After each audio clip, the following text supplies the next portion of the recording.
ubu zabyaye amahari turumva iyande tureke iyande. Ihangana rigiye kwimukira mu bikorwa mu gihe umuhanzi Mugisha Benjamin uzwi nka The Ben yari amaze iminsi ateguza abafana be ko kuri wa gatanu tariki 27 Nzeri 2024 azashyiraho indirimbo hanze. Iyi ndirimbo akaba arayise Plan. Umuhanzi Tahiwacu Bruce Melody nawe yamaze guteguza abafana be ko kuri wa gatanu tariki 27 Nzeri azashyira hanze indirimbo nshya yise. Iyo foto yakoranye n'umuhanzi Ben wamamaye muri Sauti Sol. Ucyumva ino nkuru uyumvisha ute? Byandike muri comment uko ubyumvishe. Aba ni abagabo babiri dufite mu Rwanda b'ibyamamare mu muziki, uretse ko umubano wabo udacana uwaka. Bivugwa ko umubano wabo wajemo agatotsi igihe Bruce Melody yinjiraga muri 155 AM. Bivugwa ko ari umuhanzi Benjamin wendaga kwinjiramo cyangwa se The Ben, ariko icyo gihe uyu Mugisha Benjamin cyangwa se The Ben akaza ko yarafitanye ikibazo na nyiri rebo Coach Gaël Umuhebwe cyangwa umunyemari.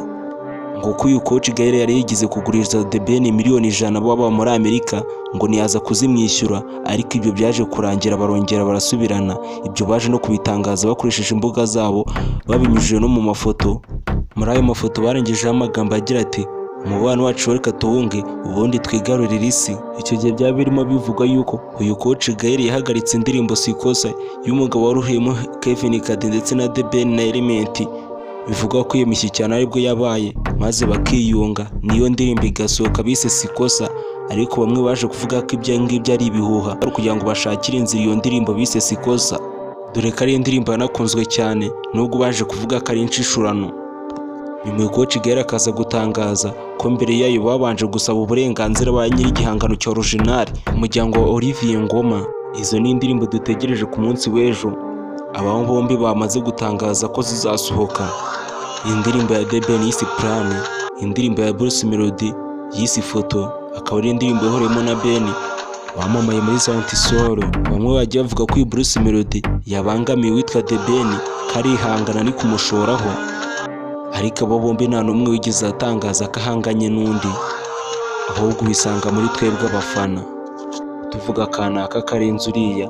Kandi ibi byose ari igihe basanga ari ukugira ngo ibihangano byabo bikunde. Abantu bamwe bavuga ati dukunda uyu, abandi ati dukunda uyu, maze bagakomeza kuvuga mu bitangazamakuru imiziki yabo igakundwa. Kandi natwe ibyo nibyo dushaka ko imiziki y'u Rwanda itera imbere. Ushobora kuzasanga abo ngabo bombi ari inshuti nubwo twebwe tugenda tuvuga ngo barahanganye. Ibyo wakugezaga ino update ni twa Jean Pro TV Show. Nimba rugamba ugize kuri umuyoboro ntugende udakanda subscribe ukanikunze igihe tujye tubana buri munsi. Kandi video nkwa update nkwa niba icyo zikumana ntukagenda udakanze like uzi gukora share. Bye bye, ndabakunda cyane. Iyi ni Jean Pro TV Show.